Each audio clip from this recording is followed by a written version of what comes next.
So Anuga, I'm back at the Anfal Education Fair right now, and I have somebody special who is here as a guest, of course, chief guest, one of the chief guests, or from marketing to tech to sports. आप नाम लीजिए एक के बाद एक, सिप्तैन बाकरी साहब, legend in sports management, legend in marketing, आए हुए हैं। बहुत बहुत शुक्रिया, आपका आना बहुत ही ज्यादा हमारे लिए इम्पोर्टेंट था और आप आ गए, बड़ी बात है हमारे लिए, अनफाल फाउंडेशन के लिए। पहले तो ये बताइए कैसा लगा आपको ये इनिशिएटिव, क्योंकि ये तीसरा साल है, नंबर्स बढ़ते हुए नजर आ रहे हैं मुझे। नहीं, माशाल्लाह बहुत अच्छा इनिशिएटिव है। मुझे नहीं मालूम था इसके बारे में चंद हफ्तों पहले तक, और फिर जब मुझे इसके बारे में पता चला, I express my willingness to be here, and यहाँ आके इतना खुशी हुई मुझे देख के कि कौम के बच्चे माशाल्लाह इस नंबर्स में आए। There is a curiosity, there is a enthusiasm career के पर्सपेक्टिव से, एजुकेशन के लिए। तो ये बहुत बड़ा इनिशिएटिव है और मुझे लगता है ऐसे initiatives will go a long way in helping the community. Absolutely, और education is like positivity, progressive mindset, जो बहुत लोग समझते हैं रिग्रेसिव है। This is not like that, this community is not regressive. हम सिर्फ आगे का सोचते हैं, welfare of the human being सोचते हैं, humanity. This is something which I have reserved for my speech actually. But ये बोल सकते हैं, इसीलिए मैं कह रहा हूँ ये वो कौम है जिसमें, ये वो मजहब है, हम उस मजहब के मानने वाले हैं जिसमें इल्म को और इल्म हासिल करने के लिए सबसे ज्यादा ताकीद की गई है। कुरान से लेकर हमारे नबी तक हर आदमी ने, हमारे मौला अली से लेकर इमाम जाफर सादिक तक, हर इंसान ने जो लीडर रहा है उसने इल्म की इतनी अहमियत बताई है, इतनी अहमियत बताई है। कुरान में ही जगह जगह इतना मेंशन है। अगर इस कौम में नॉलेज को, एजुकेशन को वैल्यू नहीं दी गई तो ये हमारी बहुत बड़ी बदकिस्मती होगी। It is high time that we realise this as a community, we come forward and we take this up in big numbers so that we are able to, ये हमारा दीनी फराइज है, ये हमारा दीनी फराइज है। नॉलेज एक्वायर करना, एजुकेशन हासिल करना हमारा दीनी फराइज है। It's high time that people realise this. Absolutely. अच्छा, मैं आपको मार्केटिंग, टेक और ये सब के बारे में बताया इनसे। He was part of the Sahara team, super warriors, Pune warriors, जो आईपीएल में खेल चुकी है।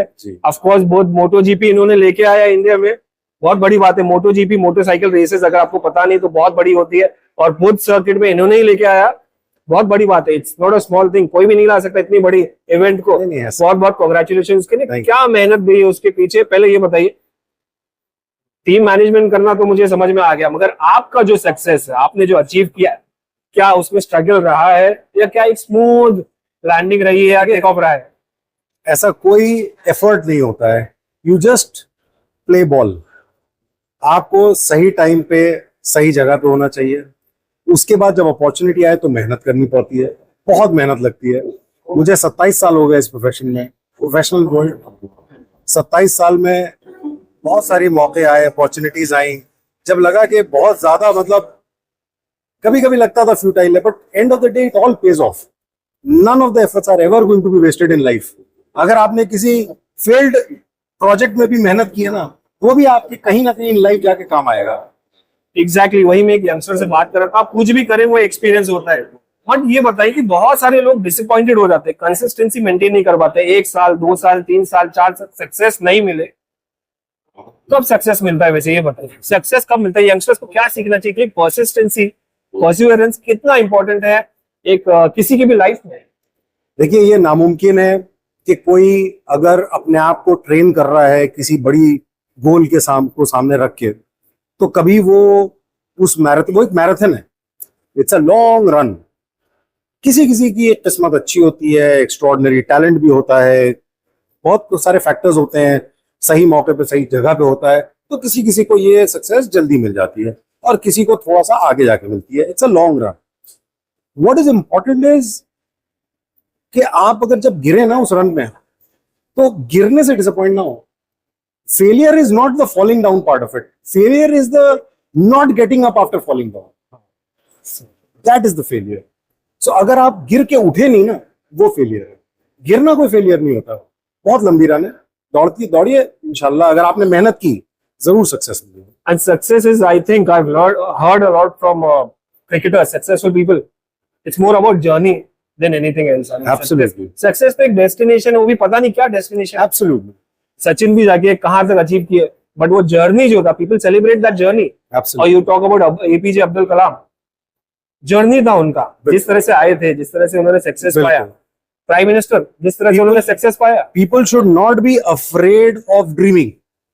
मेरा तो एक सिंपल अपील है आज के यूथ से, people should not be afraid of dreaming. अगर आपको ख्वाब देख के डर लगता है कि मैं इतना बड़ा ख्वाब देख रहा हूं, तो समझ लीजिए कि शायद आप कुछ सही जा रहे हैं।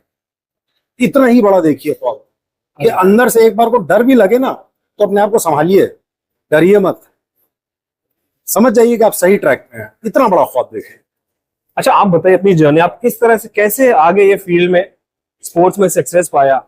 इट्स नॉट इजी, मतलब आज की तारीख में, आज स्पोर्ट्स तो आगे बढ़ता जा रहा है, इंडिया में बढ़ता ही जाएगा। हम होस्ट भी करेंगे ओलंपिक्स, हम होस्ट भी करेंगे एशियन गेम्स, बट आपने कैसे अचीव किया ये जर्नी, कैसे?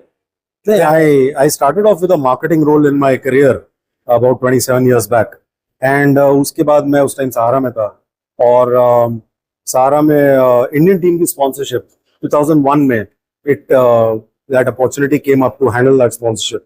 वो अपॉर्चुनिटी मैंने सीज की, और फिर उसके बाद मेहनत करते गए, and it all happened organically.